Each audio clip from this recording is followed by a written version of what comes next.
Trying this week's Crumbl cookies. First up we have mellow cream, milk glaze, chocolate mint cake, wild berry sugar, cookies and cream brownie, and original pink sugar.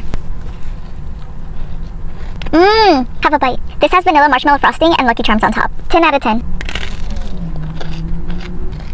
It's basically a sugar cookie with fruity pebbles on top. 10 out of 10. It's a dark chocolate cake with mint cream cheese frosting. I'm not really feeling mint right now, so I would give this an 8 out of 10.